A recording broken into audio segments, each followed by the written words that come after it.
Good evening. Hello, everyone.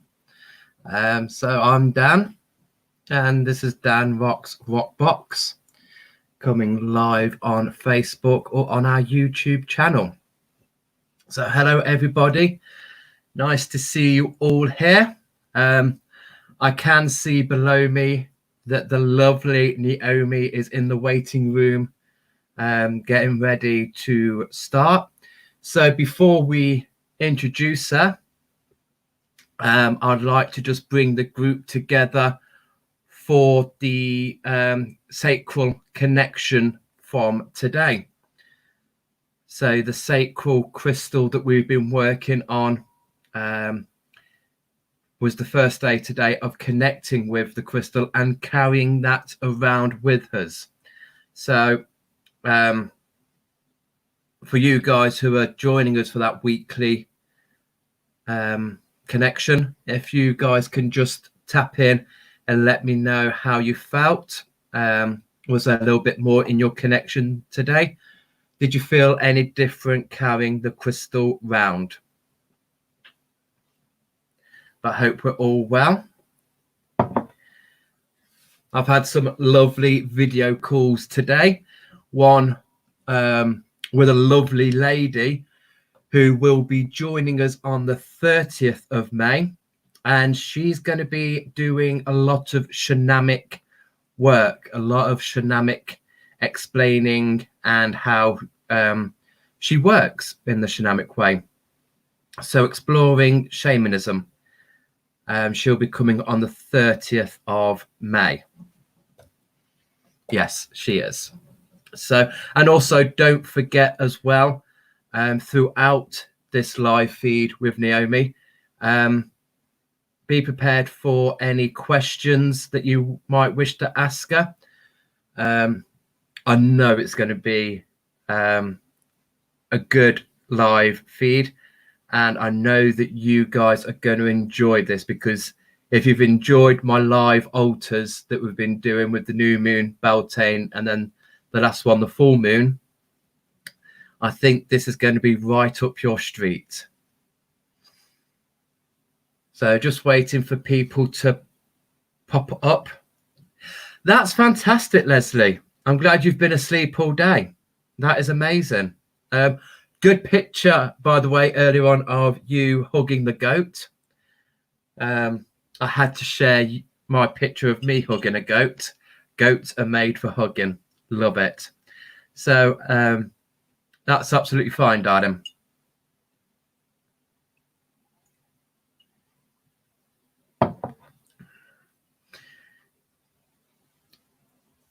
Good evening, Sarah.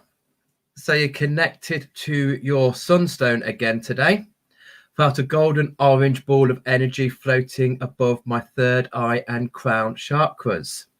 I felt much more energized and motivated today, but also a bit headachy.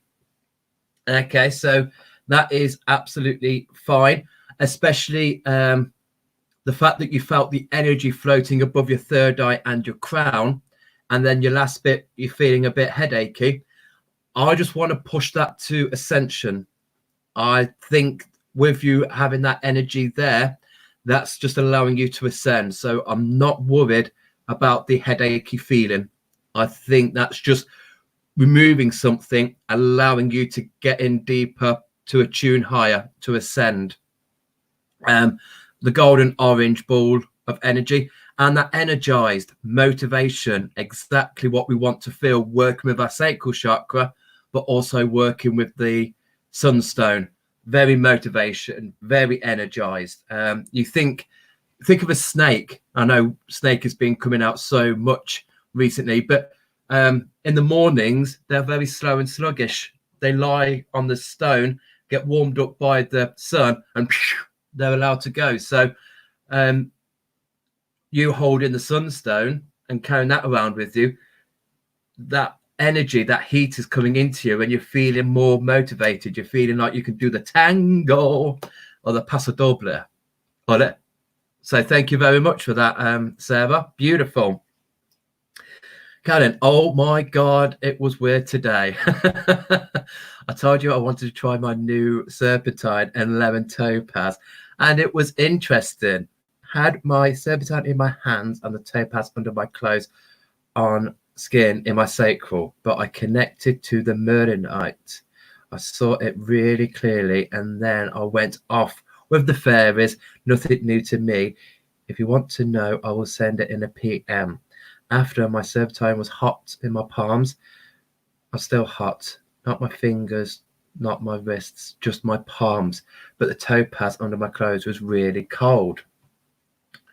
Beautiful, fantastic there. So, yes, that serpentine energy again, working with snake energy, working with that deep emotional healing work. But with the Merlinite, again, Merlinite is a crown chakra. So if you're connecting to Merlinite, that snake energy is like, yes, that's the launch pad. That's where we're going to. So it wants to already go in that direction. So if you are tuning and bringing in Merlinite, it's going, thank you. There's my ticket. There's my signal. I've gone. So I'm glad you went away with the fairies. Absolutely brilliant. And yes, please do. If you want to elaborate more, please send it to me in a PM. I do love hearing these. I know there's some people who private message me their connections and they say, oh, I'm really sorry. I didn't mean to go on. Never apologize going off on one, talking to crystals about me, because trust me, I can go off on one talking about crystals too. It's amazing. And it's nice to have that connection with you guys. So don't feel like you've got to cut it short with me. Give me the knitting grit. Give it me all. Okay. Hi, Lucy. Connected with my carnelian again. Got the lava light river again, which I was in. So many gorgeous shades of sparkling orange flowing over me and giving me soothing energy. I have felt very calm and chilled today, which is different from what I expected. I thought I would have more motivation. It all depends. It really all depends. And again, it depends on the different types. I'm really feeling that yours is perhaps from a river. So when you look at a river, you've got the flow.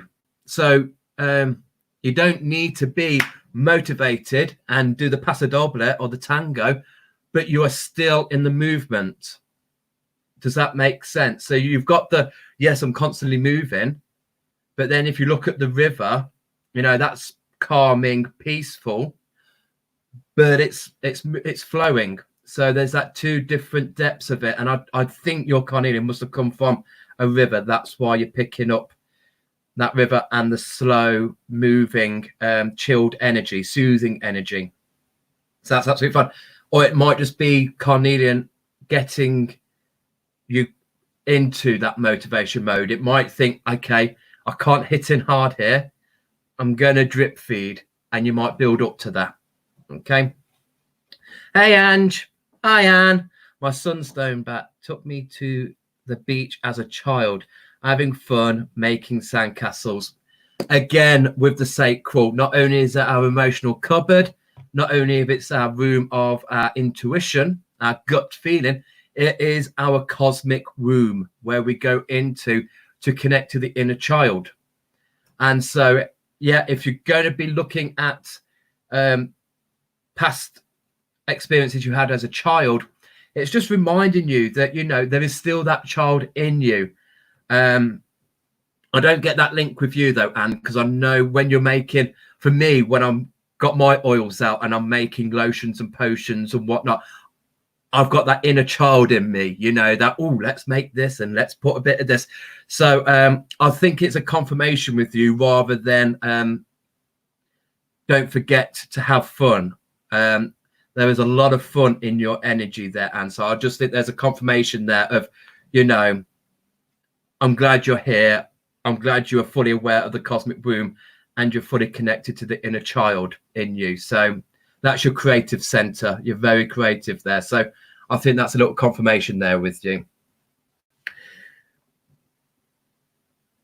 Yes, I know the Merlinite is still here, but that's just the power of the crystals. And that's, there is a lot of people out there who are really kind of questioning whether we still need to actually physically have the crystals.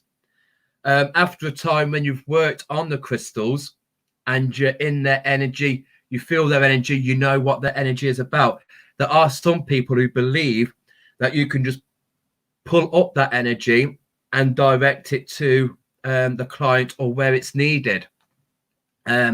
So I'm not, for me, it makes perfect sense that even though that piece of Nomeart is here, you've connected with it. And for me, that's a confirmation that it's meant to be for you.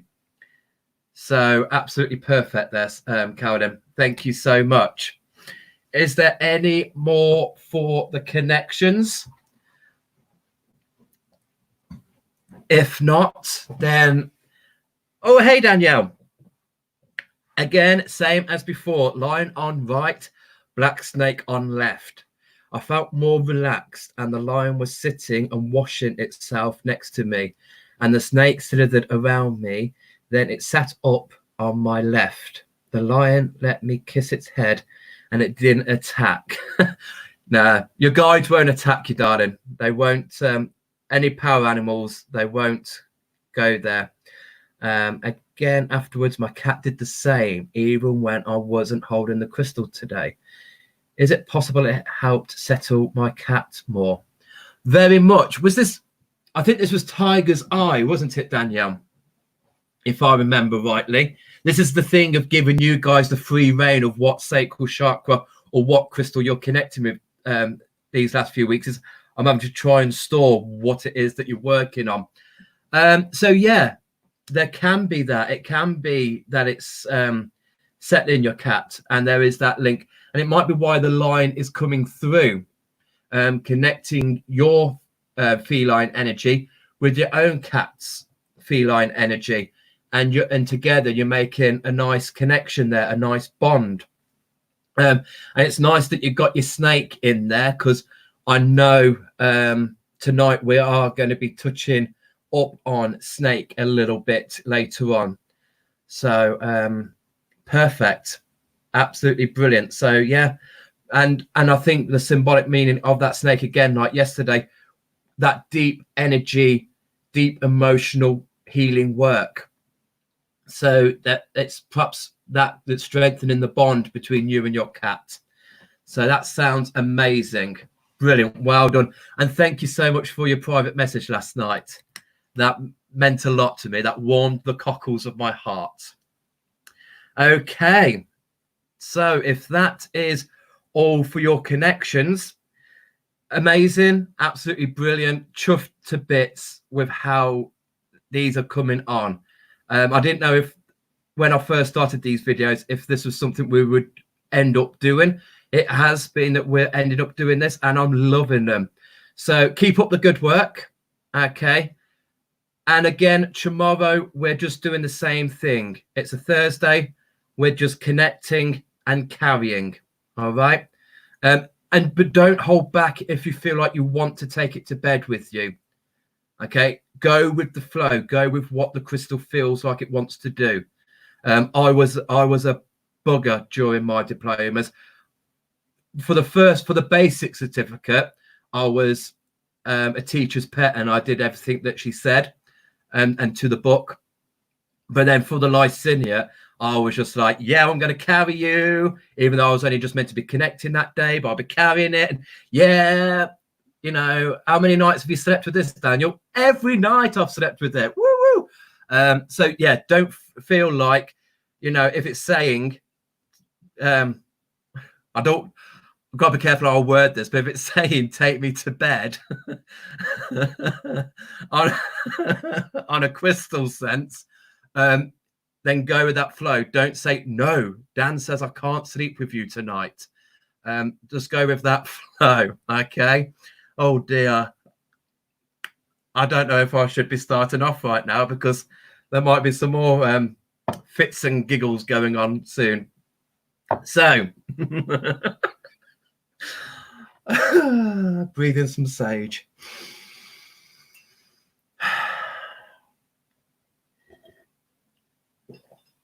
Coffee ground me.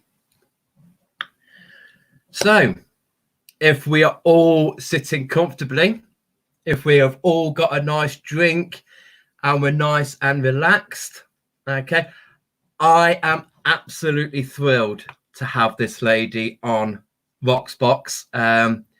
She is the picture that was up before we came on live. You know, her artwork is simply stunning. But there are a lot more than just the drawings. And so she is coming on tonight to discuss these drawings in more depth, in more detail, and how we can use these in our lives. So if we're all ready, I would like to introduce to you the lovely Naomi from Nomeart. Hi all. How are you? I made it. Yeah. If we just had a bigger one, we would just from home to home. Yes, snap. Are you all good? Yes, very good. And you? Absolutely. Yes, absolutely. Cracking. So thank you so much for being with us tonight. Thanks for asking. Okay. Oh, it's an honor to have you on here. So we've known you for a couple of years. We met at Totnes. I think it's been a couple of years now, hasn't it? Oh yeah. Yeah. And we fell in love with your artwork. It is so beautiful. But you don't just do these drawings. There is a lot more meaning in those. And tonight, I'm going to kind of leave it over to you to put a little spin on what you do with these hangings, the wall scrolls. Yes. In the wall scrolls and how. So for me, my art is a reflection of my craft, and it is also a source for my practice, my spiritual practice. So everything that I have created has been created in response to a need in me. And whether it be a healing need or a need for balance or a need for connection, or if it's a need to journey and to find and learn lessons.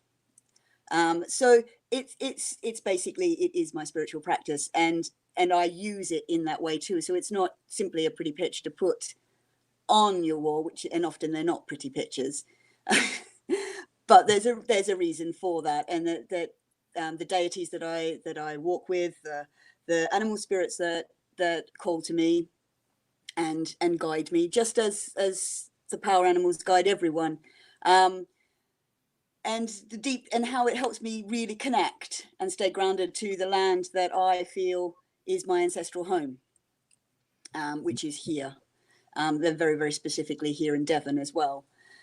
So that's basically how I use them. I have the big wall scrolls that I use as focal points.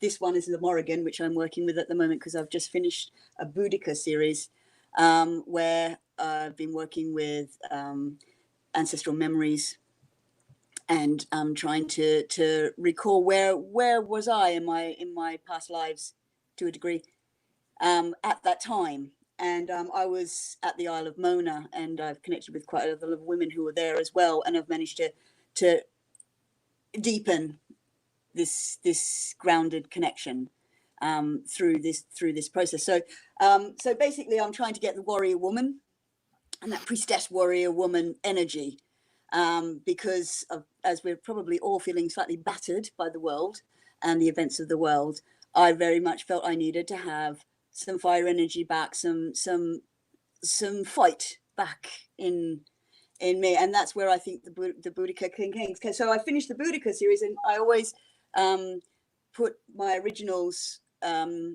at my altar space after I finished them. I finished the Boudica series on full moon, and so therefore I designed this altar space to go through a whole cycle of moon cycle, so to the next full moon. And then I will be looking at this piece throughout the whole of that moon phase, and hopefully I will learn some lessons from that. And some will come, yes. So you're drawing off the energy. So that was set up on the full moon. Yes. You finished it on the full moon. So now that's on your altar, and that's going to carry up. That's going to be on your altar till the next full moon. Full moon, yeah. I've got 3 pictures, so I'll be alternating the pictures over the time. But again, it grounds you into your practice, and it says, okay, this is my focus. My focus is to get my fire energy back, is to get my warrior woman back, to feel strong and steadfast, and able to cope with a quite high anxiety time. And yeah, and basically by doing that, by refocusing on the picture, I'm able to hopefully learn how to draw that energy to me. And of course, there's lots of other things on the altar that will help me do that. For example, I'm doing a rune journey at the moment, and my rune guide, he's said to me, okay, so I have to invoke the rune that I'm working with. And I'm working with a rune every 2 weeks for a whole year. So again, it's a practice. It's just they're different things. Working with runes, working with images, working with pagan deities, working with animal spirits. If you're doing it consistently, then that is the key. Mm-hmm. It doesn't actually really matter what you focus, whether it's a crystal, whether what's calling you is a feather, or it could be a skull or an animal part, or it could literally be, this is my favorite one at the moment, a stone that you're carrying around, or something like that. Those things, they allow you to be mindful. Absolutely. And always remind you that, there is more than just putting food on your plate. There is more, let's see what you can, Anyway, that's how I use my altar and my art and other influences. I can walk you through the altar if you like. Please do. Let's see what is on this altar of goodiness. Right.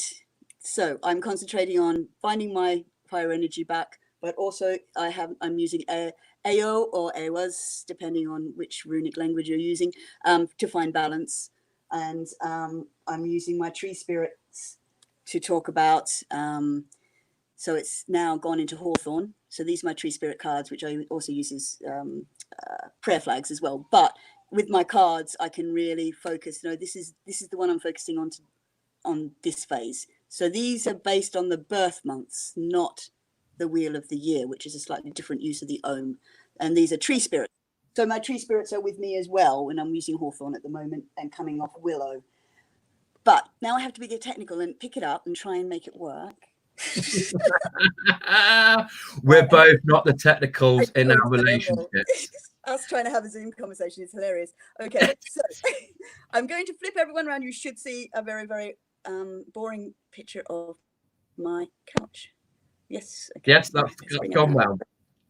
Yeah, lovely, excellent. So we'll start with this sort of all my altars again. I in order to get balance, in order to get a concept. Or a cohesive flow, of my altar. I make sure I invoke the elements, so fire, water, air, and I have at least a little bit of each on the altar. So You've got your incense, you can be air or it can be fire. Some people use it for fire, but I use the candles for fire. And there's also feathers for air as well. And I have the sacred little, I call it my little chalice. And it's something I found a long time ago in just a midden, a garden midden, and it's this little antique thing. So so that's my water. It's a cup. Yeah, it's just a metal cup I found years and years ago that I connected to. Yeah. So those are the kind. It doesn't have to be fancy. It doesn't have to be custom made or anything like that. It can literally be something for me that you find often in the land and on the land. So I'm working. With another mantra that I'm saying. So I'm getting confusing, aren't I? So I've got all the elements. Stay focused, Naomi. You're doing well. Stay focused. I'm trying to get my fire, my warrior woman back. So I've got Boudica there. She is being sort of like releasing her energy for me. I have the Morrigan up here. And I've been working with more than one moon phase, because she's one of those deities, along with Ellen of the Ways, that I work with all the time. So what was her name, sorry? This one's the Morrigan, and Ellen of the Ways is another one I'm working with. I work with her all the time. She's she's just lovely. She is a portal opener. She is a pathfinder, and she helps me. I always feel like I won't lose myself if I've got Ellen by my side while I'm journeying. But the wall scrolls have what I call witches' ladders on either side. I make the witches' ladders as like a plaiting. And I do that so that you can stick things in it. Just today on my walk home, I got 2 gifts from my Corvid friends that, and when I saw them on the street, I was thinking very specific thoughts about things. And again, it triggers you, it makes you mindful. So when I picked them up and I carried them, I tried to carry through the thought that I was going through, and why I was feeling slightly anxious and slightly fluttery. Realized it was because I was going to do this. But it was good, because then I changed from being fluttery and then realized, oh, this is why I'm feeling this way. This is not, I identified the feeling, and then I managed to ground myself again. And I did that through several, sorry, you don't need the light switch there, do you? So here I go, weirdly, because I'm looking through the camera, so it's all very strange. This is a pouch that I carry. I put things in this pouch that on my moorland walks that are either reminding me of what I'm focusing on. Yeah, and again, you can sometimes I have a stone in there as well. That is special to me at that time. At the moment, it's got an acorn in it and a couple of other things. Yeah. So when you go on your moorland walks, you're walking with an intention, you walk with an intent. And then if you stumble across anything like the acorn, you'll find the meaning of that and pop it in your pouch. Yeah, I do it in that way. You can do it for me, it works that way sometimes. Other times I'm not thinking of anything. I have it there, but if something's caught my eye and I don't understand why, I still pick it up and I put it in there, and often it reveals to me eventually what it was that I was triggered to do.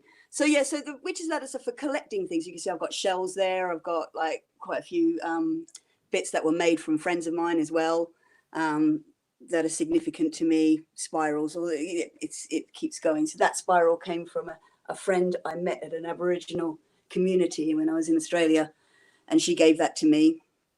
So things like that, they live with you, and of course for me the spirals.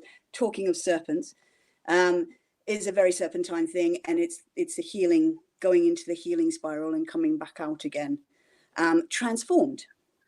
Which is why I am working with the 3 animal spirits I'm working with at the moment, which is Buzzard.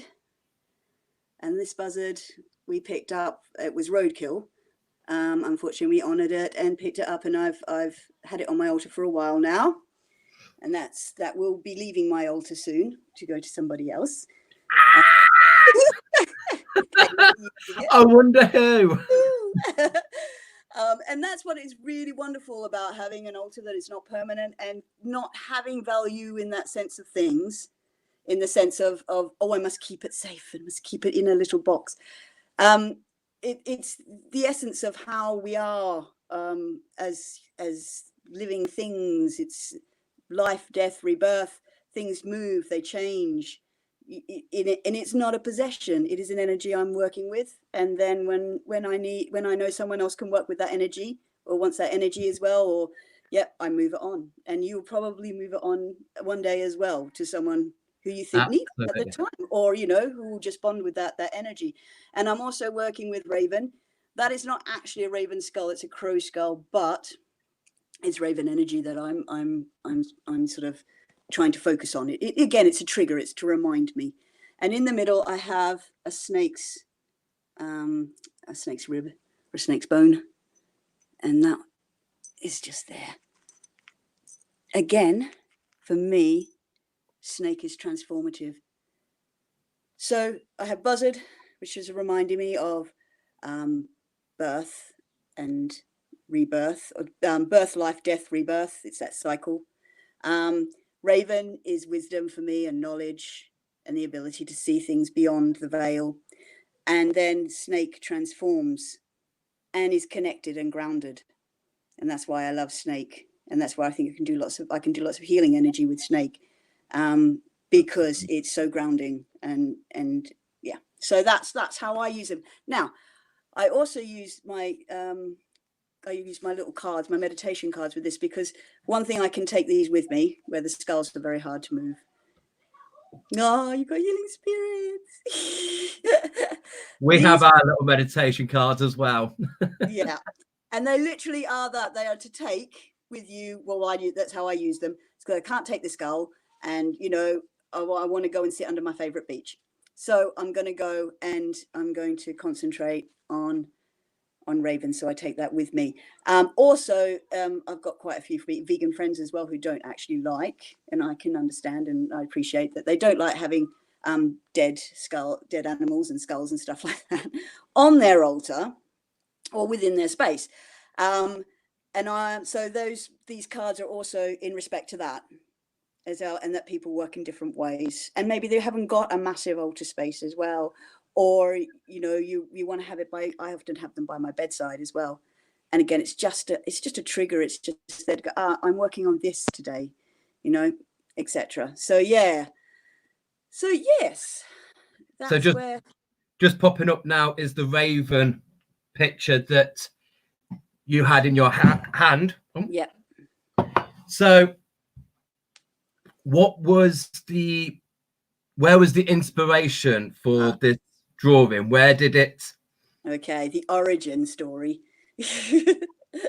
So what I'll do is everyone happy with that? Do you want to see any more, or we all fine? And I should flip again, or should I leave it like? You don't have to look at me. You can look at my lovely altar. But yes, so ravens in particular. There is a very, very magical place on Dartmoor called Wisman's Wood, which is an ancient miniature oak forest in the heartland of the moor. This place to me is just deeply, deeply magical. And I had just come from this place, and at the time I was very much contemplating that I was blocked from some knowledge. I wasn't feeling like I was able to access things. I felt there was a shroud. And I'd had a very deep journey in the woods, and I thought I want to be able to access this knowledge, and I'm not feeling it flowing freely. Why is that? I looked up and I came to the wall as you pass as you're on your way out of the woods, and a flock of corvids or crows. It was a murder of crows flew up, but there was also 2 ravens in there as well, because there's a pair of ravens that lives up near Wisman's Wood. And I'd seen the ravens on the walk there, and then I had, and then I saw the murder, and that's when it all just went click, boom, and that's where this image came from, and that's why they've got all the stars in their bodies, because for me, ravens hold the knowledge of the universe. And that's reflected in so many cultures as well, from Norse cultures with human and moon and thought and mind, to the Irish belief that they are the animal of wisdom and stuff like that. So yeah, so that's where the inspiration. All my work, or most of my work, is based in real landscape, with real trees, with animals that I have actually seen. What I was just about to say, in that picture, you're on about the stone wall outside Wisbin Woods, and that's that stone wall that we can see in that picture. That is it, yes. So it's not like you're like, I think there's still a stone wall should be there, and you've just done a stone wall from out of your head. People can go and there's that stone wall. Yeah. And it's right near the top. But yeah, and it's the same with most of those things. I even in my healing series in Healing Tree, I did a ginkgo tree, because usually I use very local trees, and the Om is all based around traditional trees from our culture and our landscape. But the ginkgo is not. The ginkgo is very Asian, but it's a real live tree. It's called the snake tree. Again, snake is always coming back, because again, it's such a transformative and amazing. That's my Ada picture, and it is just a wonderful animal guide to have around you if you're on the cusp of something, especially the cusp of change, of deep change. Then it is adder and or snake energy that is helpful in that sense. So again, it's a live tree. It's because they're spirit trees, which are the Om idea of trees, and also the Taoist belief in tree spirits as well as living entities. So it's important that the tree is an existing tree of some kind. So all my tree spirits actually are real trees as well. So yeah, it's so important for me. That's just, again, in my practice, to have that grounding and connection with my ancestors and my ancestral land and the animals and spirits that lived on that land. So yeah. So your tree spirit cards, that even they are taken from a tree that you have seen.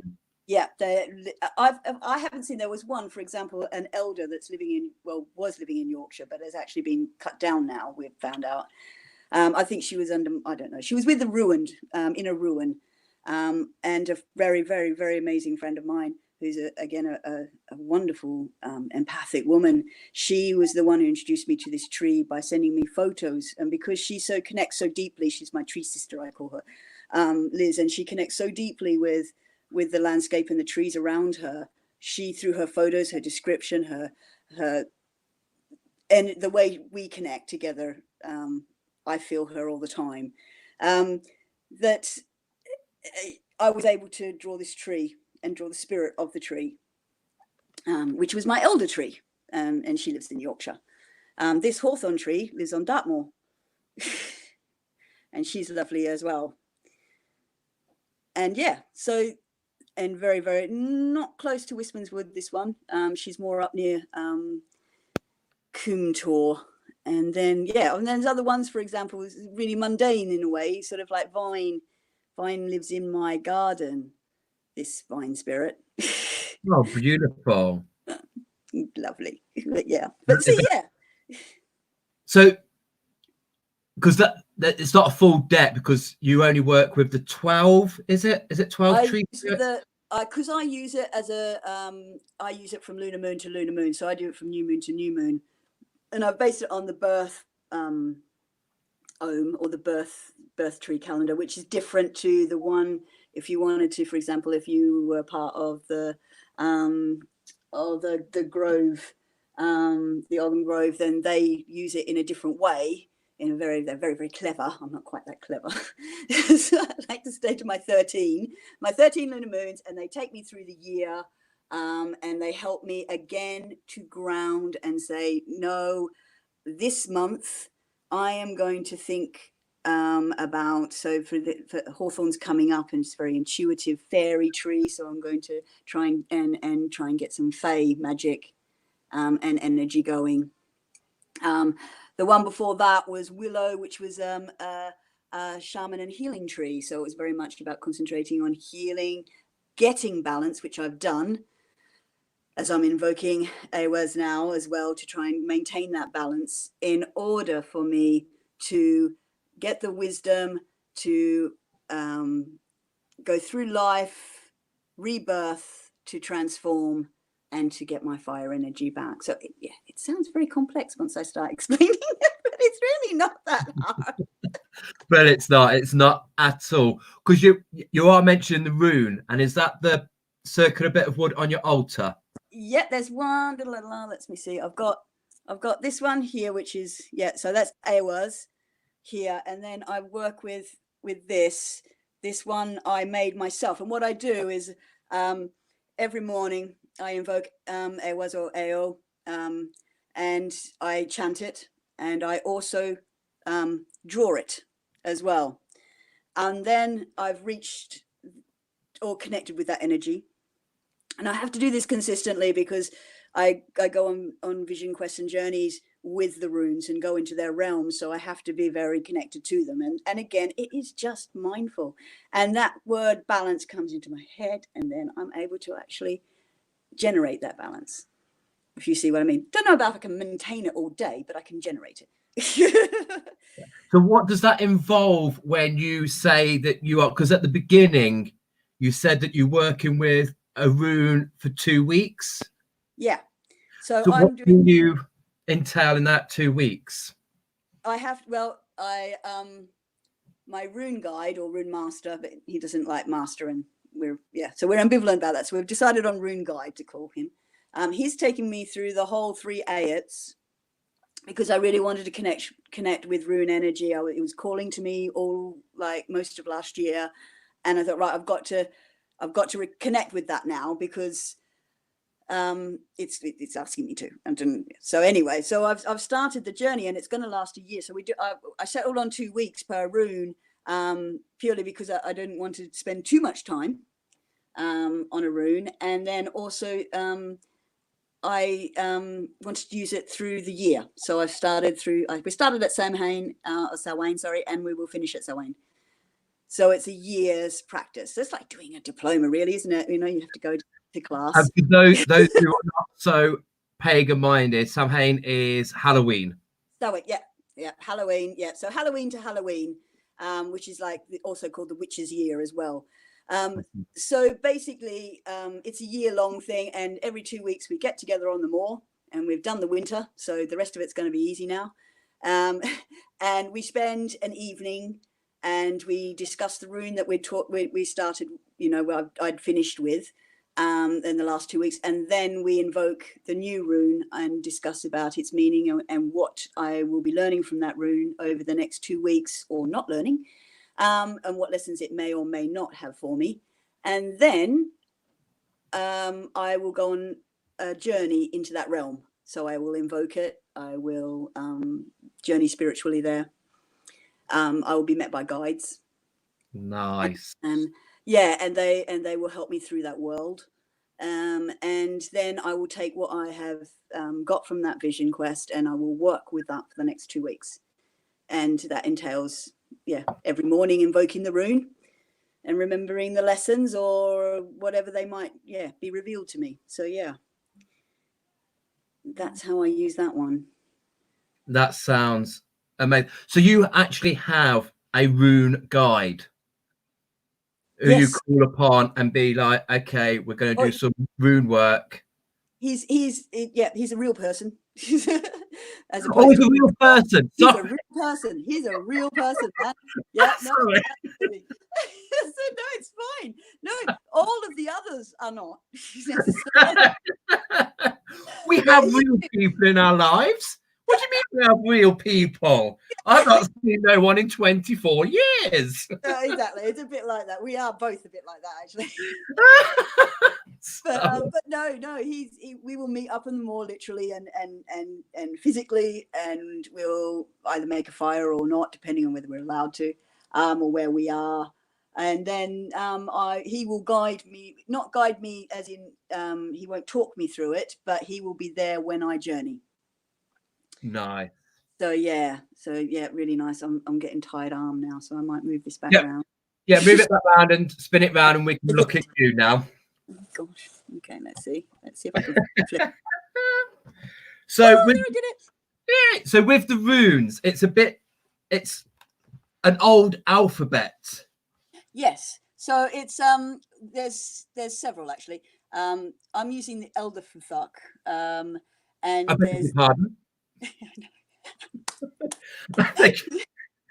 Do we need a second? It's not even 6 o'clock in the evening, Naomi. So it gets worse. No, actually, that's that. Yeah, it's called Futhak because it is representational of the first set of runes. It is actually there. So you've got Feo, and then you've got and then you've got Thorn, Ask, and Rado or Rad. Yeah. So and then Ken. So it's first 6. Yeah. So so it literally does spell out the first letter of that alphabet. So it's called a Futhak, and you have the elder and the younger. The elder is older, I presume. I never really got into that so much, because it was the ones that were calling to me, and I felt that the Anglo-Saxons ones were calling to me more than the Norse ones were. But I think I will be studying both anyway, and working with people who are very proficient in both of them. At the moment, I'm doing the Anglo-Saxon one with my current rune guide, and yeah, and there's 3 ayats, and you've got a whole year's worth of runes if you do it by 2 weeks, so about 24 runes. But yeah, about 24. Yes, two less than the English alphabet now, isn't it? Yeah, they're the basic, though, that you do have other ones that feed into it. So it's a bit like the Ohm as well, which has a set of 20 or something, and then you've got other ones that are feed into that, which are not just the alphabet but have more meaning, like the sign of the weird. It gets a little bit complicated, and I'm not proficient yet enough to go, yeah, it's like this. But that is it. But I love the way you work. I love how it's all on this land, because really it's lucky that you are here, because you were born in Australia. Yeah. Well, I was born on an island off the coast of Australia, but yes, I was born as an Australian, and I never felt settled in Australia. It's the most amazing land. It's awe-inspiring, and I made sure I traveled around it before I came traveling overseas to a degree. I've always had the travel bug, but I traveled right around Australia. I lived in Alice Springs right in the middle for a while as well. I lived in Sydney. I lived, in little all over, and I loved it. It is most of it, but it just didn't connect with me. And when I was living in Alice Springs, I did really feel I was a visitor. I went to Uluru and Karajuka. And again, I went, wow, this is amazing. I can understand this deep connection people have, but I didn't viscerally feel it. I didn't feel the snap of the band, or the boom, you're home, you're here. This is to sustain you. It will nourish you, this land. You know what I mean? I thought it was like, wow, it's almost combative for me, Australian landscape. It didn't embrace me. It didn't hold me, and it didn't sustain me, nourish me. It wowed me. And then, so I've been traveling. I was traveling ever since, I was 20 something, and I eventually came all the way over here. And it wasn't until I came to Devon, and I'd been living in England for a while, in London mainly. I came down to Devon with my soulmate, and we stayed, and I haven't felt the need to leave since. It was just amazing feeling, especially when we were out into the moor.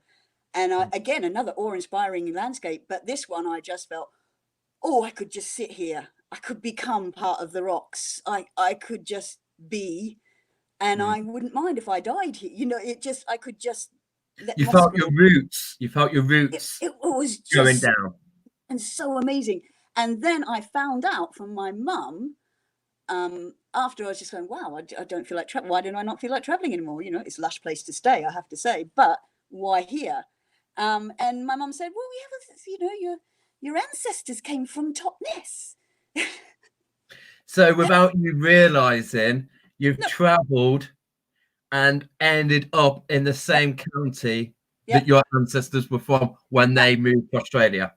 Absolutely. And of course I have my ancestors come from, like, there's some from Ireland, there's some from the north of England, etc., but this is where I came and went clunk to learn. I want to stay here. Why do I want to stay here? And again, and that just reaffirmed everything that I had blossoming inside of me, of my belief, of my spiritual belief. And it was just like, you've just affirmed everything. Thank you, land. Absolutely.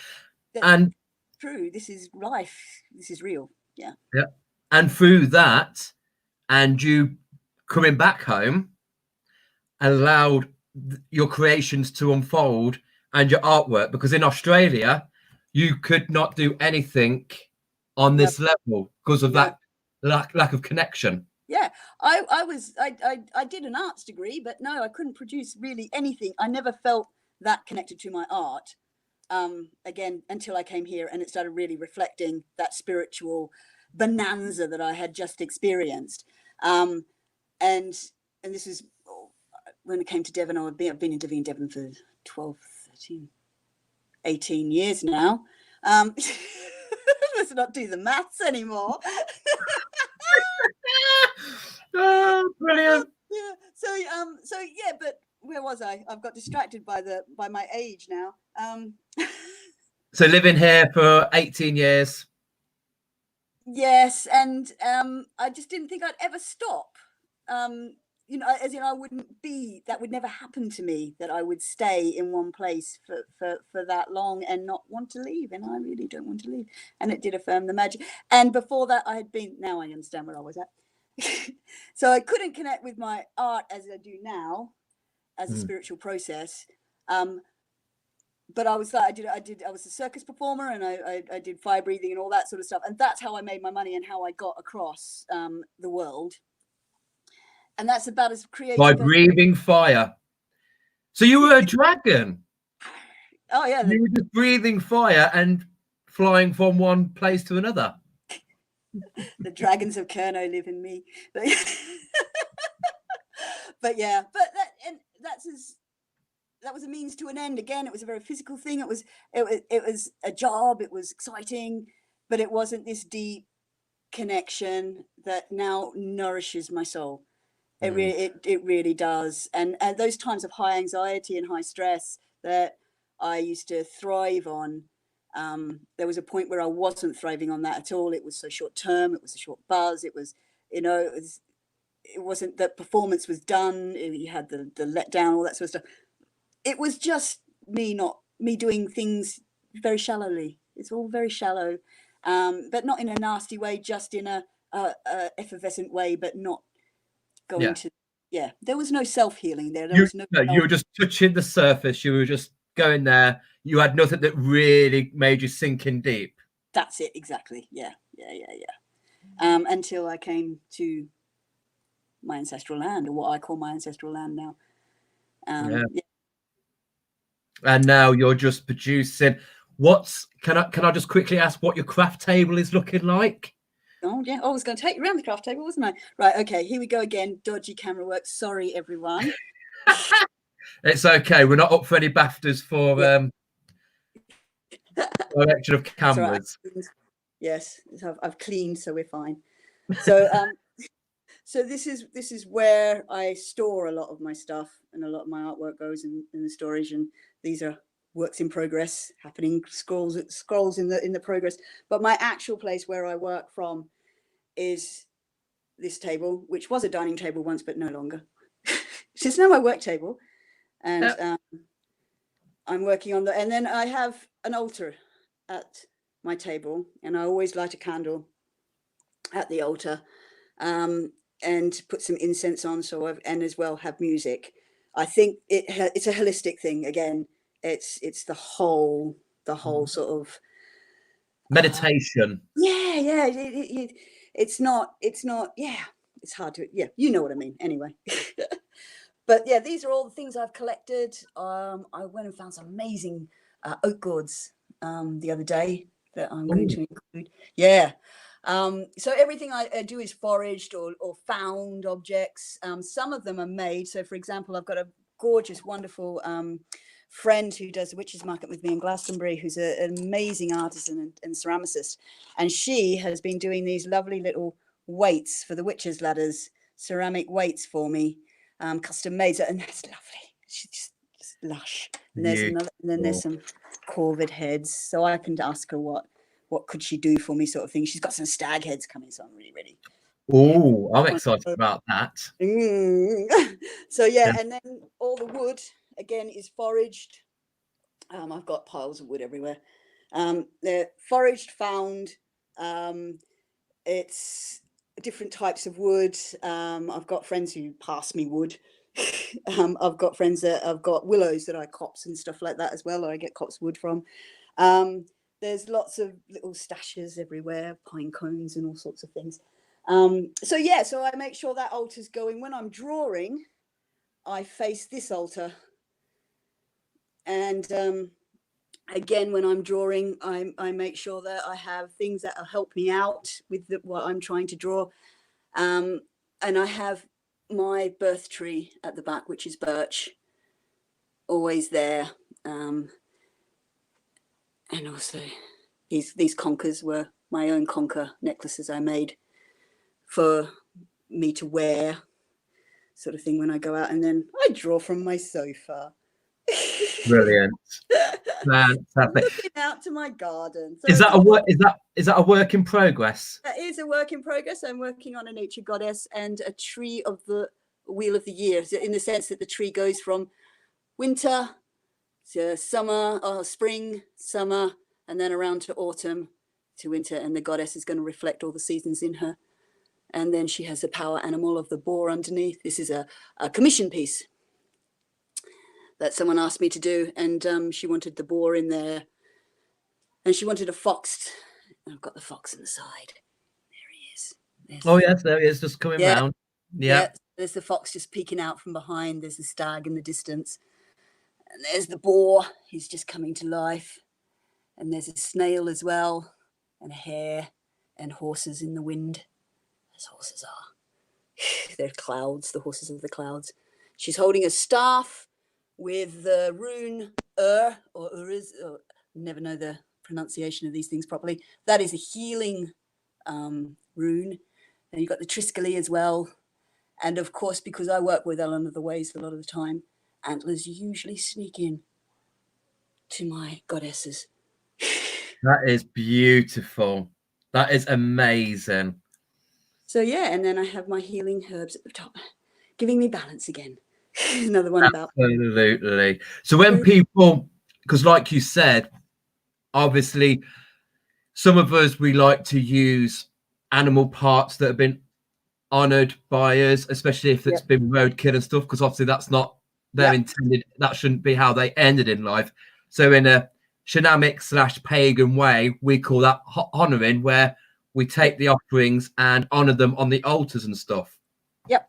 But if people don't like that, which is understandable. Yeah, exactly.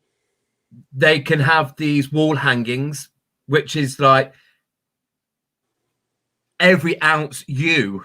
It's, you have put the drawings on, and then you've gathered the wood, the materials to make the frames, to make the witches' ladders, and incorporate these bits. Yeah, but I always work with because they're custom made, the wall scrolls. So they're not. I have a few for display, but they're mainly in response to a request. So someone will ask me, I'm working with the Morrigan, I'd like to have the Morrigan scroll. And then I say, okay, what wood would you like me to use? I have this available, which calls to you. What weights would you like? Maybe what colors, if they have a specific color that they want, or something, or a bind rune incorporated. Then I'll do that and I'll put it in there for them. So it is theirs as much as, it becomes theirs as much as you mine. really work with it. And then that's not the end of it though, then, because you've just started them off. Yes. So this becomes kind of like a hanging altar in some ways, because anything that they find or anything they wish to add to the ladders, you've set them up then for that. Exactly. It becomes imbued with their energy. It becomes a unique to them. Yeah. And everything they carry. And for this one, for example, this one here is a constant work in progress. It is like the altar itself. So you can use it as an altar in itself, especially if you haven't got ground space, or you're in a yurt, or you're, in a tent or something like that. Maybe then you can roll it up and you can unroll it, and then you add to it. But then when you're finished with the work that you're doing with it at that time, or you feel that you've followed through with your focus, you've gained what you need, then I personally strip it back to just the witch's ladder, and I personally burn things, or I will put things in a jar and I'll bury them, or I will return them to the environment in which I found them. In any process of these, you're saying, I'm shedding this now. It's done its job. It no longer serves me. No longer serves me. Now I need to go deeper. or I need to reframe my focus. So yeah, and you start again. It's absolutely incredible. I'm just going to get my hanging down. Have you got one to hand? Have you got a hanging? Which the one with that one? Sabbats. The sabbats, yeah. Do you want to show the pictures or shall I show the pictures? This is an old one. This is a canvas one. The other ones are calico ones, which are a bit, the prints are a bit better. But again, this particular one here allows me to see the whole year. So if you're doing, again, I'm very much like you. I do my also changes with this, with Beltane, with all of the festivals of the year, and following the wheel of the year. So you start with Yule, which is Christmas. Then you go to Imbolc, which is the halfway mark between your solstice and your equinox. So your winter solstice, Christmas, Imbolc, which is a fire festival, which is traditionally for pagans and Celtic pagans, it's the return of the light. It's celebrating, you're blessing the seeds that you're going to sow, because all about life is about the growing season, that cycle of growth, harvest, yeah, and then going into the dark side of the year. So this is the beginning of the light. So the sun god returns at solstice, and he is then, it is like the time of light, even though it's really cold because it's like February 2nd or something. And then you've got Ostara. I'm not making this really great, am I? No, then we got I'll go in close. Oh, so okay, yeah. That there is Yule. Winter solstice, Yule. Yep. And the next one is Imbolc. Yep. And that's also Brigid's Day as well, which is a fire goddess. So in the centre there, you've got her cross. Yes, Brigid's cross in the centre. Yeah, exactly. And then you've got Ostara, which is your equinox, which is yay, the true sort of, that's when your seeds are sown, and you've got hope and glory. It's just wonderful. Spring has arrived, full of growth. The serpent there is again there, motifed in the background, and that's that transformation, because spring is so transformative. True spring, in the sense of when it's starting to actually feel like spring. And then you've got the spirits of hope, which is Beltane, and that's why you got the maypole. And then you've got Letha, which is the next one we're coming up. We've just done Beltane. Just done Beltane. So Letha is coming up, which is your summer solstice, June 22nd. And that's all about rejoicing with the Oak King and the Holly King have a fight, because the Oak King is the king of the light part of the year. Now, bizarrely, solstice means that we're going to slowly go back into the dark part of the year, because all the days are getting shorter. Just as you just feel like, it's just like, wow, we're in the middle. No, it's all beginning the end now. But it's always, it's like the culmination, just a wonderful celebration of the sun god and sun and all those wonderful things. We love Letha. Even though sometimes it's often raining in England, but we won't talk about that. And this year it's a new moon on the 21st. Yes, I believe so. Yeah. No, it's crazy. Yeah, when it goes with moon cycles, yeah, crazy. These because I call them energy spikes, these times of the year.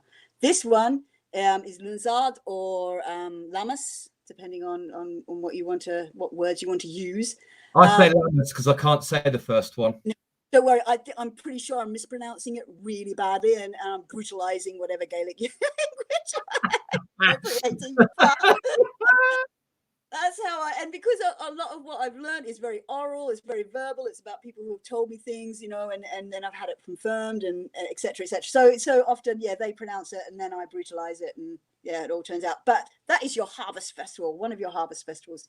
And it's very much about how the seeds that you blessed way back in Imbolc have now come to fruition. So you're reaping your rewards, you're reaping your harvest to a degree. And then you have the equinox, which is Mabon. Again, these are both Mabon and Ostara are brilliant times to find balance, because they're equal night and equal day. And if you are feeling so imbalanced and really, really wishy-washy, or just battered about and not feeling great at all, balance is the wonderful thing to invoke, that energy of balance, and wherever you can get it, get it. And then, of course, Samhain, which is the last one, and that is what All Hallows Eve, or Halloween, and yeah, and that one is basically about celebrating the dark part of the year and saying, yeah, look to your dark energies, see what they have to tell you as well, because we all want to live in light and love in light, but you've got to have the dark to have the light, to have the balance. And without all of these things, you can't align and you won't be able to connect. And that's for me, that's how they happen, these things. So yeah. And also they're amazing to have hanging up there for the year, but then like your meditation cards, yeah, you can just have a small card with that print on your altar, so it's like, I am now focusing on the turn of the wheel, the changing of the seasons, the changing of the tide. It's absolutely, yeah, it's the same as working with the deities and working with the animal spirits as well. So as you've probably seen as I've walked you around the room, I've got these little meditation cards stashed yeah. My favorite one is my spirit animal, which is Fox. He's a lovely fox. He's a Dartmoor fox. He's a Dartmoor fox from Badger's Holt. From Badger's Holt? Yeah. Wow. So yeah. We're going to have to go to these places, Naomi. I know, I have to. We are. When we, and then Adam's Bear. Now that's a landscape actually that I have been in spirit but not in life, and it's up on the steppes. It's like the Siberian steppes, and that Bear is there, and I wanted to get that expanse of sky above Bear as well, because you've got the Ursus Major in there, and then that's the one. Yep, that's it. Ursa Major, and then it's streaming straight through this moon down to Ursus the bear, and the bear is the nurturer and a protector, and that's why she's got her two legs around her baby like that, and she's looking out vigilantly. So yeah, and then Bear in the healing spirits, for example, is a different use of Bear. In the healing spirits, I've got Bear falling asleep, still hibernating underneath the oak trees, the 3 oak trees, which was the first image you flashed up at the beginning of the talk, and that's her in her transformative mode, because Bear is an amazing animal spirit to work with, because it's all about, again, very much like Snake, about transformation, and you have to go through that hibernation, that sleep, that quiet time in order to emerge. And the thing is that she goes into her hibernation pregnant, and she comes out of her hibernation having given birth. And so she is literally transformed, and she has added to the world as well. So she's come out of the hibernation transformed, connected, and abundant. And yeah, hey, wouldn't we like to be like that? Absolutely. Be like that. Absolutely. Just got a couple of questions here from some guys. So Ange, I think she is feeling your kind of wavelength of energies, because she's feeling drawn to Canada, and only roughly know why.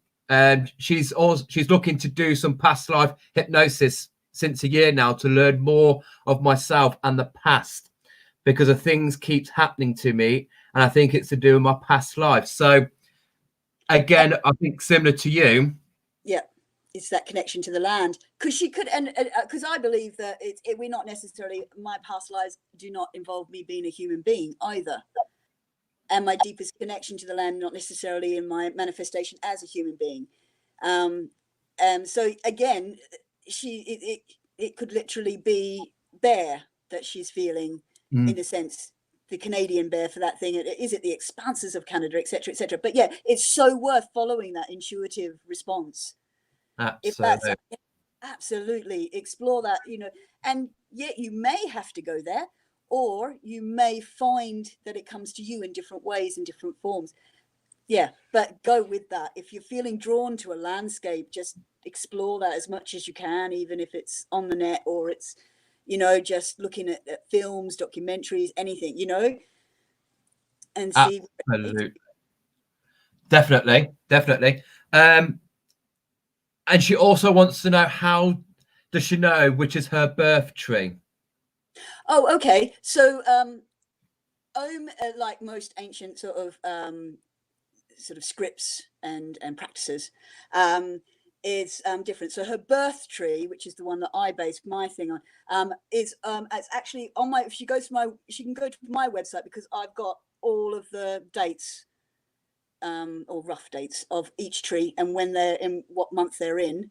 Perfect.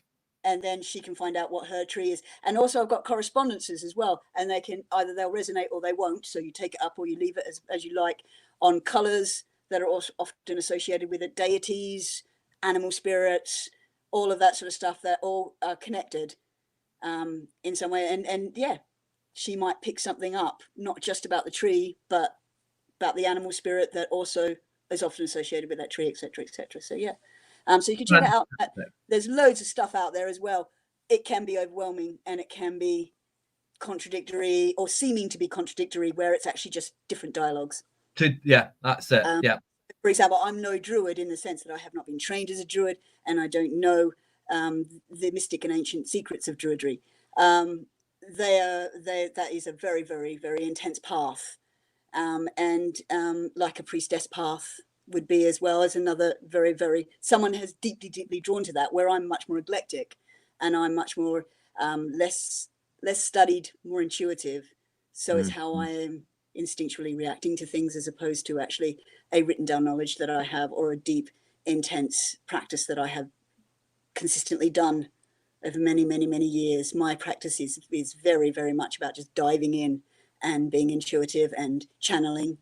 So when I work with my deities, or I actually literally walk with them. So I will go and I will spirit journey, and I will go to a place called the Cave of Stars, for example, which is one of my sacred places.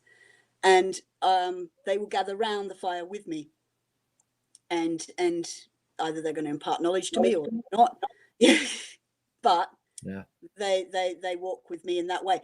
But it's not necessarily that I have a deep archaic knowledge. It's all from my spirit, intuitive, and visions that I've had, really.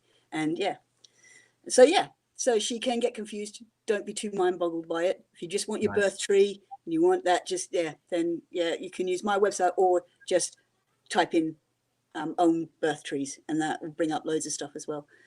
But yeah. Brilliant. I hope that was helpful for you, Ange. And also, do you make the calendars yourself? I do prayer flags. So I haven't got a calendar, so to speak. I've started following Ogham Grove calendar, which is a different one than what I've done before, which is not the birth tree ones. Like I said, it gets really confusing now. And Yuri Leach is a Glastonbury artist, and he's put together this book. And this book is really quite cool, when it tells you loads of stuff about the Ogham and stuff like that, or Ogham or Ogham, however you want to pronounce it. And he's started differently. He's got an actual calendar at the back of it that goes through like dates and stuff like that, where, oh gosh, I can't never do this properly. So that's the month of Willow, but it's not the month of Willow for a birth tree.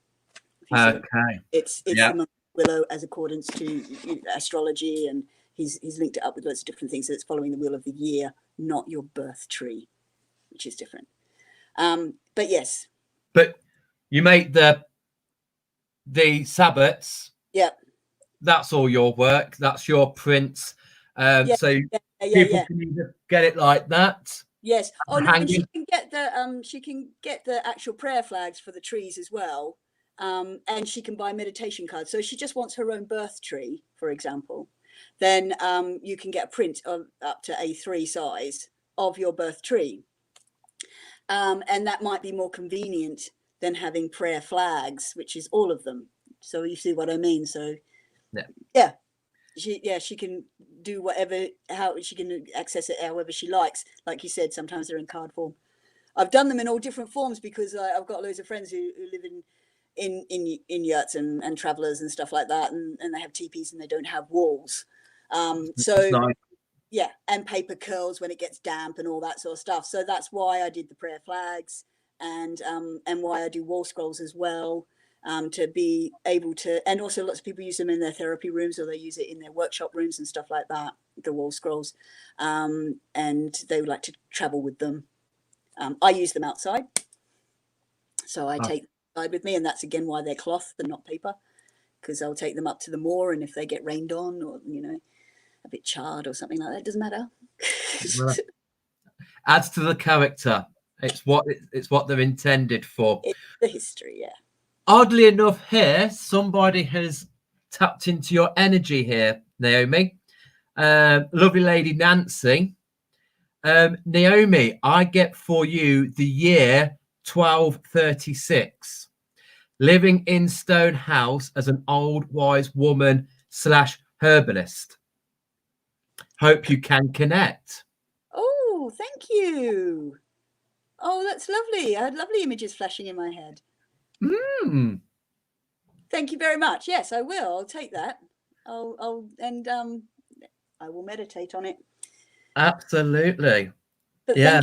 Thank you. Every little bit of insight is helpful as far as I'm concerned. It's all of it. It doesn't matter, where it comes from. If it resonates and something like that definitely resonates, then I have to take it forward and take it a step forward. Sort of thing. Absolutely. And it still very much ties in with this land. Yes. So that feels right. That yes. Okay.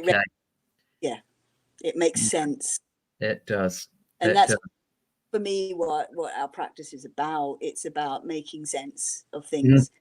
And because things haven't made sense before as well. So we are seekers and searchers, a lot of us, who follow practice in this way when we are looking. And that's again why I'm attracted to or connected with Ellen of the Ways, because she is the path maker. She is the one that shows us the way with her lantern, all the ancient paths and all the old ways. That is brilliant. Angie's just come back to say thank you, Naomi. Oh, she has a few tears now and feels closer to certain questions about herself. You can't read her surname. We'll put the surname up there for you, sweetheart. Don't you worry about that, Ange. We'll message you the details for her website and everything. That's absolutely fine. So she can find you and have a chat. Yeah, have a chat and also have a read as well. Like, because a lot of my art, the really intense experiences I've had with my art, for example, with the Morrigan, they were really intense journeys for me. And my healing spirit, and my healing series was really, really an intense journey for me. And I find that the ones that I had the most intense journey with are the ones that resonate with other people the most. And I've got descriptions on my website of each journey of the ones that were very, very intense to me. And I put them up there deliberately because even though they're quite private and quite, and some of them are request responses from other people as well, but then I've got loads out of it myself. I had to put them up there because it allows people to have a real understanding of where I've come from and how this has evolved and the process. So if she wants to find out more about how I've evolved, and it's all there on my website as descriptions. And of course, you're more than welcome to just contact me anyway. Always open to dialogue. Always. Absolutely. The lovely Rachel is with us. Oh, hey, Rachel. She said, tell them about the dragon in my smoke. Oh, yes. Where's the dragon picture? Right. Now, that was amazing. This is how it works most of the time. And I love it because it's like magic in action. So Rachel she messaged me about something, and we got talking. I can't quite remember with that. I can't flick it up on my screen or anything. But I was drawing dragons of Cornock at the time, and then we got into a chat, and she said, "Oh wow, I've seen dragons in my smoke," because she had been looking at her smoke of her incense burner. And she said she had an amazing sort of experience with it. Took some photos, and later she started seeing these dragons in it, and it was just synchronicity after synchronicity after synchronicity. And then after that conversation with her about how she discovered dragons at the same time as I was sort of also searching for dragons. It was popping up everywhere on my feed as well. And then that's when my picture started evolving. Like this dragon picture really started to pump through, and it was through her magic and my magic combined with whatever was out there, and boom, this picture started exploding onto the page. And that's how it was. And that's when I know it's again really real, and I get really excited about it and really inspired by it, because again with the Morrigan, I searched for months and months. I just couldn't get this picture to happen. And there was one bit that was really, really significant, but then really missing. And a friend of mine posted up a picture of her in another friend's woodland in Devon, and she had dressed up, and she'd got this big black coconut cape on, and that's her. And she finished that picture because she was the Morrigan for me at that time, at that point when I saw that picture. And after I got that, and then it went boom, and that's what came out of it. And that's the magic. And Rachel, she just, it was an amazing night of us just going, oh my God. Brilliant. Probably far too overexcited about smoke, but hey, you know, we can get excited over anything. It is good. Right. So we touched on two of the spirit animals you're working on. We showed the card of the raven/crow and the adder. We've just got the last picture to put up, which is of the buzzard. Yes, and yes, there he goes. There's the buzzard. And again, the buzzard, it's that cycle of birth, death, and rebirth. Often the buzzard is a scavenger. Scavengers on dead things, and but it's also about freedom and freedom from your ego, and being released from that, and being able to soar high. And so that spiral motif has come back again, and then I've got buzzards spiraling as well, up, and it's supposed to draw you right into that central yellow spiral, and then you should be able to pull yourself back out again, hopefully with some knowledge of buzzard, or with that energy of buzzard within you. And which is that really, I love buzzard energy. It is amazing. I love that picture. I literally I get lost. I just go down. It is like that spiral. It's like a plug hole with the water. You're just going vortex in, and you're just in the center. Yep. Well, in the center of the yellow. It's like in the center of the picture, but you are just drawn into that. Yep. And then you come back out, and you're like, what did Naomi just say? Because I just got sobbed. But and it's a double spiral as well, so it is that thing of going in and coming out again, and we know that's what we need to do to heal, to self-heal as well, and to go on that self-healing journey. That is what that is. Go in, learn the lesson, come out, and it's always, you can relearn this lesson through lifetimes, because each time you go deeper and deeper. Absolutely. So anybody who is wanting to focus on their spirit animal on their altar or honor it, you've got, you might have prints of that animal, although I myself, we do work with just the UK European animals. Obviously bear still goes in there because Romania's got bears, and the wolves are still in there, and the lynx. And again, it's that thing of that ancestral thing as well, and not just human ancestors, but animal ancestors. The ancestors, the spirits of the land, are evocative of what they used to be. So we don't have we don't have the lynx down here anymore, but the lynx did live in England. And then you've got all other animals which are wonderful, like the wildcat, the Scottish wildcat, for example. It's a wonderful animal. It's not too glorious, you know. I love the Scottish wildcat. It's one of my souls. I love it. Yeah, exactly. And it's a soul connection. So it's not glamorous, you know. It's not like the buffalo or, you know, or anything like that, or even the bear, which are really quite epic power animals. But it has a calling, and it has a purpose, and it has a function, and it functions within our landscape and within our environment, and that is what makes it.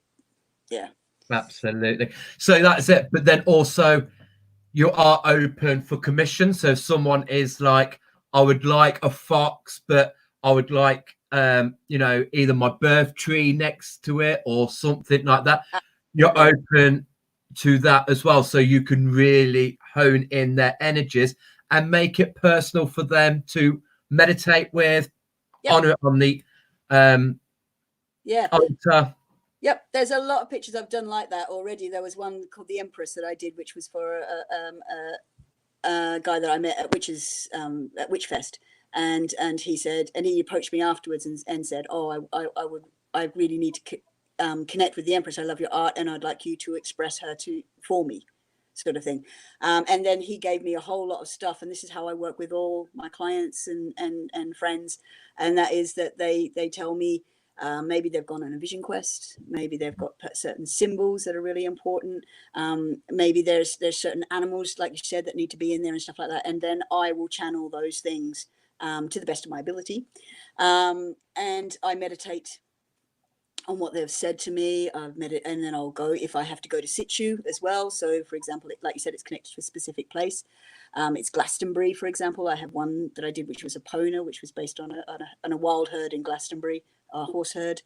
And I walked the tour of the Glastonbury, and it was all about that journey. So yeah, a lot of my stuff has come from requests from other people as well as from my own journey, because to me they're intermingled. For example, when I did a Pona, it was the same as when I was with talking to Rachel about smokes and dragon, like smoking dragons. And that was it. At the time that Epona was calling me, Livy contacted me and said, I want you to see if you can channel anything out from my wild horse herd that I do, because she has a healing horse herd called Painted Horse Herd, and they are amazing, very wonderful energy, because they're allowed to be wild in the sense that they form their own herd. And they work healing with offenders from jails and stuff like that, people with anger issues. Wow.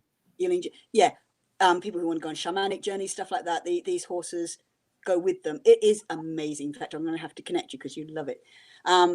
But yes, and I connected with her herd, and then I went on a walk up to the top of the tour, and then Epona came to me in vision, and that's what I drew. So yeah, and it's got a snow owl in it, because that's what I saw when I was journeying with Epona, and she was galloping across the skies on her horses, and there was blossom in the trees, and there was swallows, and and you'll see it all in the picture. Absolutely. Ange is asked, and I hope, Ange, the question of this is yes, because something that we're working on contains this animal. Do you do whales? I am drawn also since a long time with whales. Yeah, you see, I haven't actually done many marine animals. No, it is one thing that is. I am, well, I'm Earth.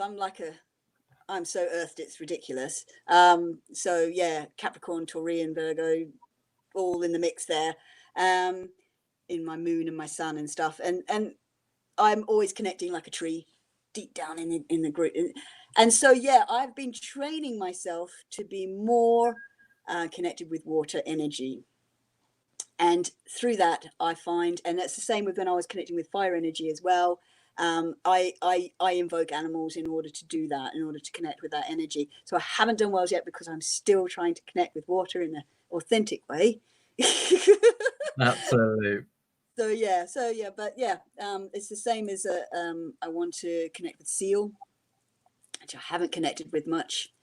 So yeah, it's very much air and land animals that I have been drawn to intuitively, and so then I need to now definitely connect with water. But yeah, it's an interesting one, isn't it? I don't know quite why, but yeah.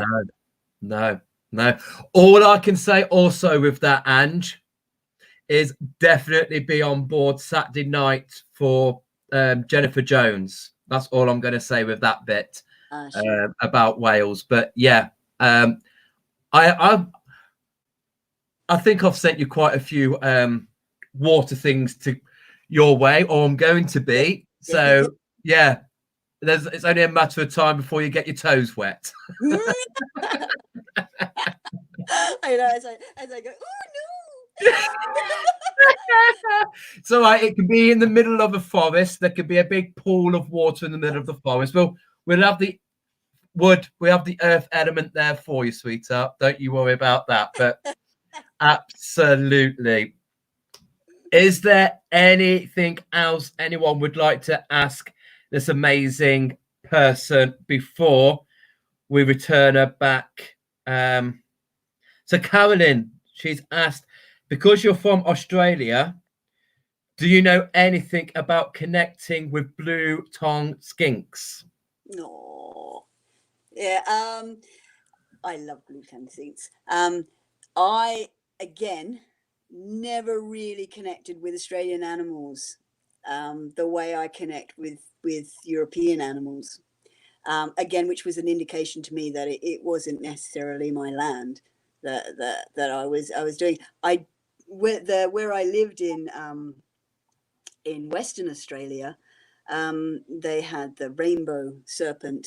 The tribes there revered the rainbow serpent, which again was another sort of transformer origin. So yeah, I've never connected with the blue skink, but they have deep and very, very amazing stories about all of the animals in the Australian landscape, and all. I loved listening to their stories. But yeah, no, me personally, no. Which is perhaps why, because Carolyn does a lot of energy work with her reptiles. And she's just said they're just ancient and wise. Yeah, no, true, absolutely. So the Rainbow Tribe, that old energy, working with them. Absolutely, yeah. I really do think it's connected with my past life experiences, and I don't know if my soul went back that far, if you know what I mean, because the Aboriginals are intensely ancient in themselves. The land that they're on is even more ancient, and I might be just a little bit too recent a soul to have. And if she can, then she could be a very ancient soul, if you know what I mean. The fact that she has connected so deeply with reptiles actually means that she's probably a much richer and a much older soul than me. If you see what I mean. Yeah. And she probably has a lot to teach me. Fantastic. The last one I'm going to leave you with is Nancy, who gave you the connection of the 1236 year. She wants you to try turtle connection. Now, she's not the only one who said that to me. Again, it's that synchronicity thing. This is the third mention in 3 weeks of turtle. 3's the charm. Thank you, Nancy. Okay, so yeah, so again, and that's the beginning of an image. As soon as that's happened, and I've got, it keeps something, there's a lesson I need to learn. So yeah, thank you again, Nancy. There we go. Naomi, I could talk to you, as our Skype calls know. We could talk for absolute hours, but we're boring them to death. I know. Normally on the special guest, I normally let the special guest go, so then I can wrap things up with the viewers. I might just let them go and we'll carry on. But no, I'm going to let you carry on with your evening. Thank you so much. Even though it's been a good video, I still feel we've only scratched the surface of your amazing energy, the way you work. I love it. I have such a strong connection with you and the way that you do that, because it resonates with me, and especially with this land. So it's absolutely amazing. I hope everybody has enjoyed having this lady. We've got, Lucy. Thank you so much, Naomi. You are so interesting. I have learned so much this evening. Your artwork is stunning. It is. And the fact is, anyone can draw.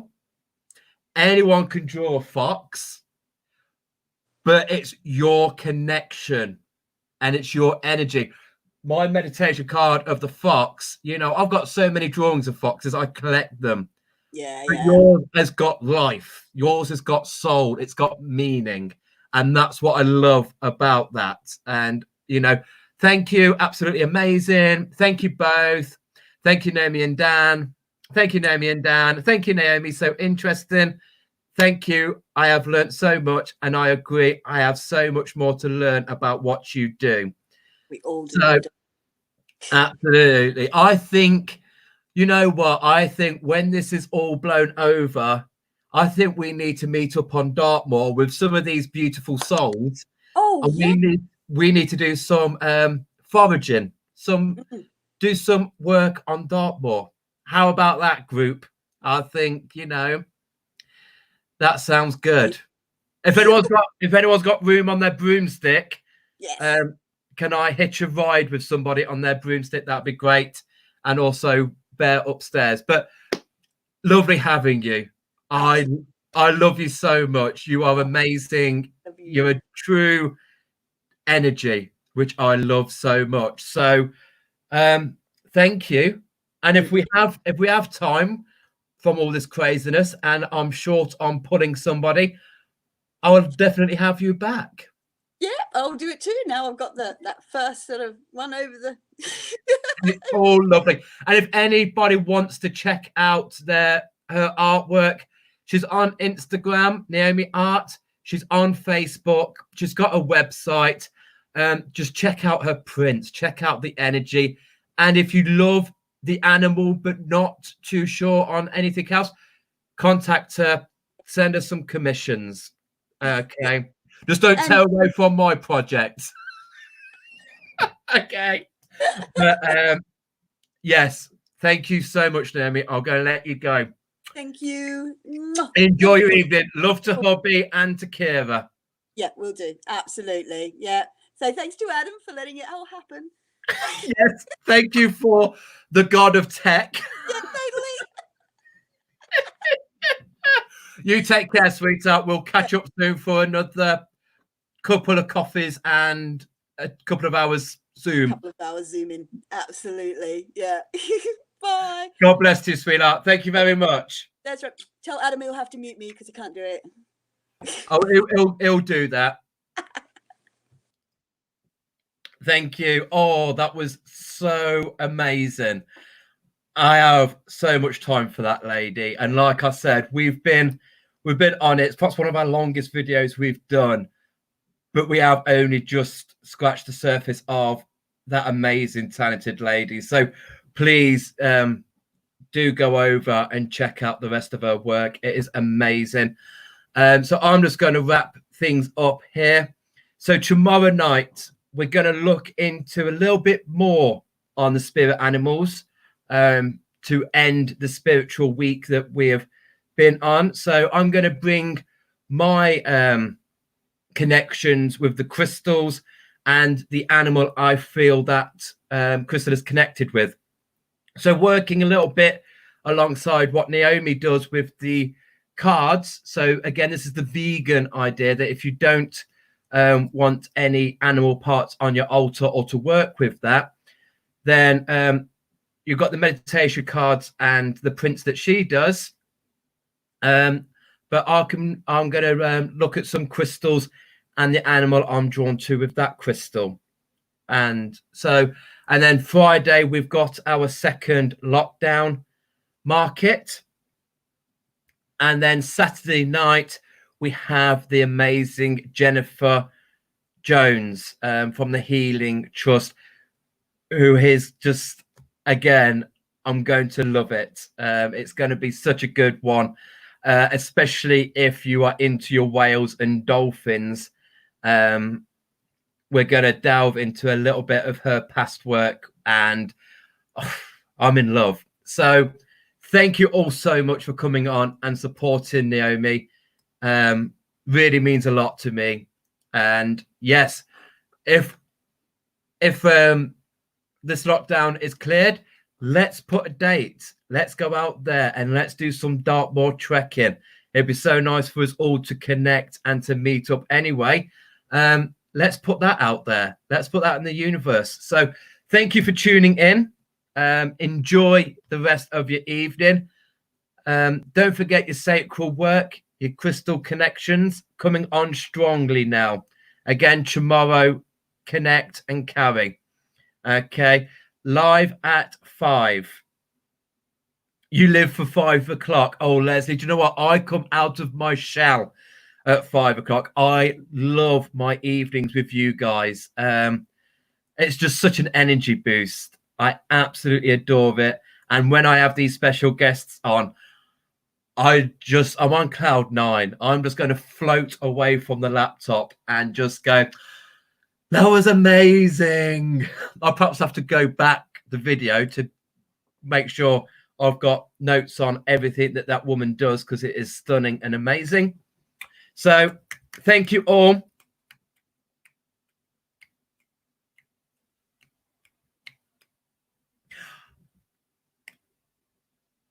So are you in Germany, Ange? Have I got someone from Germany? Click on my live feeds. Oh, Ange, that means a lot to me. Oh, well, thank you so much for you in Germany. Auf Wiedersehen. Goodbye. Good night. And see you all tomorrow.